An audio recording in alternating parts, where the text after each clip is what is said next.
Ce qui est certain, c'est que les choses ont beaucoup évolué. En son temps, c'était un peu un patron qui souvent décidait de faire du sponsoring, souvent pour des raisons assez irrationnelles, assez émotionnelles. Pas toujours en adéquation d'ailleurs entre le produit et l'événement ou le type de client potentiel par rapport à l'action soutenue. Mais ce qu'on a pu voir, c'est que l'émotion a quand même un élément déterminant, un rôle important à jouer. Parce qu'autrement, on met de la pub dans un journal. Un des points importants, c'est quand même la durée, de travailler dans la fidélité. C'est comme ça qu'il y a le meilleur retour sur investissement, finalement. L'autre, c'est l'aspect magie. Il y a la magie du spectacle, il y a la magie de l'éphémère. Il y a le côté émotionnel de l'événement, qui évidemment n'a pas une valeur qui est pareille pour un sponsor qui a un produit directement sur place que pour un partenaire qui, lui, n'a qu'un service ou qu'une prestation qui est assez lointaine du projet. Donc, nous, en Apaleo, la chance d'avoir des sponsors fidèles, d'avoir plus de sponsors qui souhaiteraient participer que de places à disposition. Donc, on est dans une situation relativement privilégiée. Tout d'abord, sur les enjeux financiers, de nouveau, quelles sont les attentes? Les attentes, elles sont devenues importantes puisque les budgets de sponsoring sont devenus conséquents.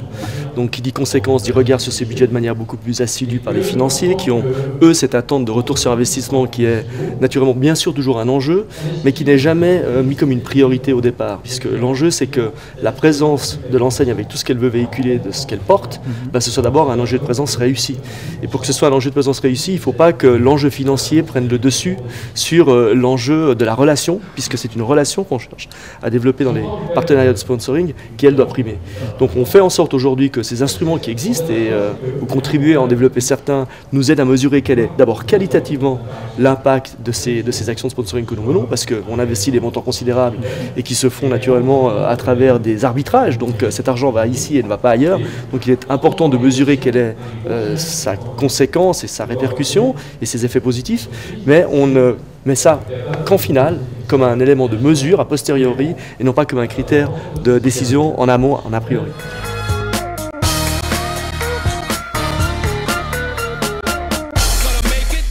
Donc le marketing pour nous rentre dans une approche globale qui est l'approche business analytique, qui nous permet de gérer en temps réel les millions d'informations, les états d'informations, parce que l'année dernière, l'industrie globale a généré plus de 1,8 états d'informations.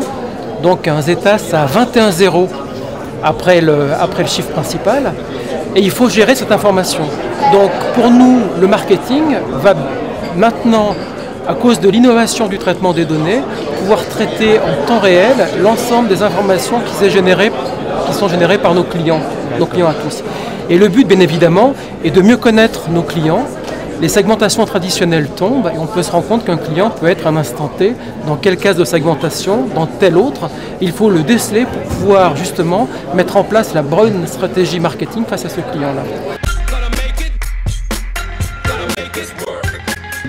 Alors on est connu pour quelqu'un de festif. On est tellement connu dans le sponsoring qu'on dit c'est celui qui fait les t-shirts.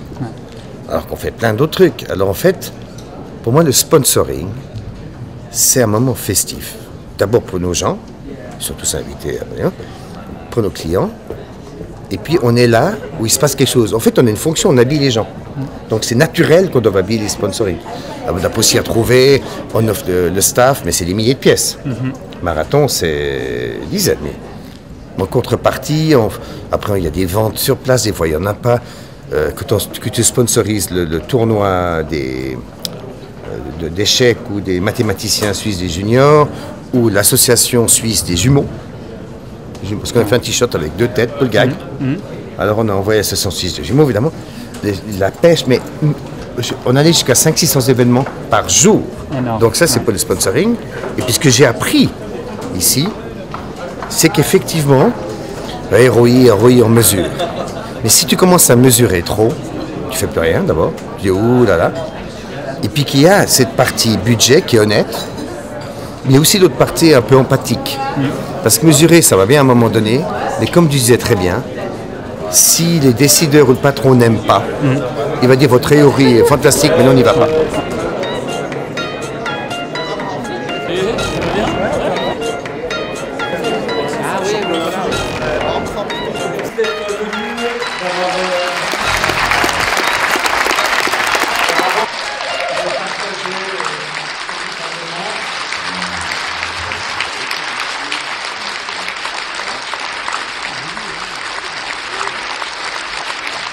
Eurozone crisis, I mean, Switzerland is perhaps a little bit insulated from that. It's a serious problem in Southern Europe, as you probably know. Events are being cancelled, sponsors are dropping out, and it's very hard to know without being an economist, and even if you were an economist, to know what's going to happen in the next 5 years. But certainly, I think the sponsorship market has hit a little bit of a roadblock, and it will be very interesting to see how and when it takes off again.